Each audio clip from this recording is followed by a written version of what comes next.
আমন্ত্রণ সংবাদ এক নজরে সঙ্গে আছি মোহাম্মদ ওয়ালিউল্লাহ। জুন জুলাইয়ে নির্বাচন আয়োজনের পরিকল্পনা নেই। প্রধান উপদেষ্টার ঘোষিত সময় অনুযায়ী সার্বিক প্রস্তুতি চলছে বলে জানিয়েছেন নির্বাচন কমিশনের সিনিয়র সচিব আখতার আহমেদ। আগারগাঁয়ে কমিশন ভবনে ইউএনডিপির প্রতিনিধিদের সঙ্গে বৈঠক শেষে একথা জানান তিনি। ইসি সচিব বলেন, ভোটার তালিকা প্রণয়ন এবং নির্বাচনের কারিগরি সহযোগিতা করবে ইউএনডিপি।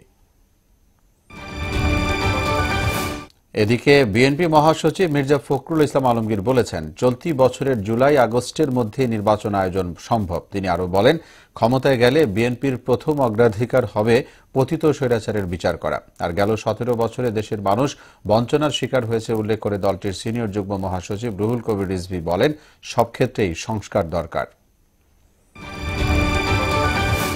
আগামীতে যারা ক্ষমতায় আসবে তারা তরুণ প্রজন্মের ভাষা বুঝতে ব্যর্থ হলে আওয়ামী লীগের মতোই পরিণত হবে বলে মন্তব্য করেছেন বৈষম্য বিরোধী ছাত্র আন্দোলনের আহ্বায়ক হাসনাত আব্দুল্লাহ।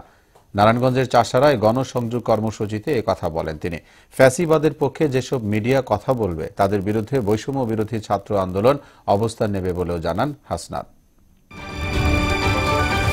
জিয়া অরফানেজ ট্রাস্ট দুর্নীতি মামলায় 10 বছরের সাজার বিরুদ্ধে বিএনপি চেয়ারপারসন খালেদা জিয়ার আপিলের শুনানি শেষ হয়েছে। এ বিষয়ে আগামীকাল রায় ঘোষণা করবেন আপিল বিভাগ। খালেদা জিয়া সহ সব আসামি খালাস পাবেন বলে আশা আইনজীবীদের। মেহেরপুর সীমান্তে 18টি স্বর্ণের বারসহ নূর হোসেন নামের এক ভারতীয় নাগরিককে আটক করেছে বিজিবি।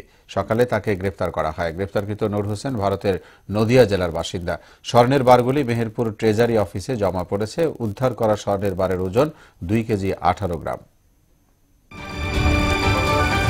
যুক্তরাষ্ট্রের ক্যালিফোর্নিয়ার লস অ্যাঞ্জেলেসে টানা এক সপ্তাহ ধরে চলছে দাবানলের তাণ্ডব। মাঝে কিছুটা নিয়ন্ত্রণে এলেও আবার বাতাসের গতি বেড়ে নতুন করে দাবানল ছড়িয়ে পড়ার আশঙ্কা করছে আবহাওয়াবিদরা। এ পর্যন্ত দাবানলে 24 জনের মৃত্যু হয়েছে এবং নিখোঁজ রয়েছে 23 জন। এদিকে নাইজেরিয়াতে সশস্ত্র গোষ্ঠীর হামলায় কমপক্ষে 40 জন নিহত হয়েছে। ইংলিশ প্রিমিয়ার লিগে বাংলাদেশ সময় রাত 1:30টায় স্টামফোর্ড ব্রিজে বোর্নমাউথকে মোকাবেলা করবে চেলসি। একই সময়ে ব্রেন্টফোর্ডের বিপক্ষে মাঠে নামবে ম্যানচেস্টার সিটি। সিটিজেন জার্সিতে একসঙ্গে দেখা যেতে পারে হালান্ড, কেভিন দে ব্রুইনে ও ফোডেনকে। এদিকে রাত 2টায় সিটি গ্রাউন্ডে নটিংহাম ফরেস্টের মুখোমুখি হবে টেবিল টপার লিভারপুল। এ ছিল সংবাদ এক নজরে। সবশেষ খবর সবার আগে জানতে মোহনার সাথেই থাকুন। ধন্যবাদ সবাইকে।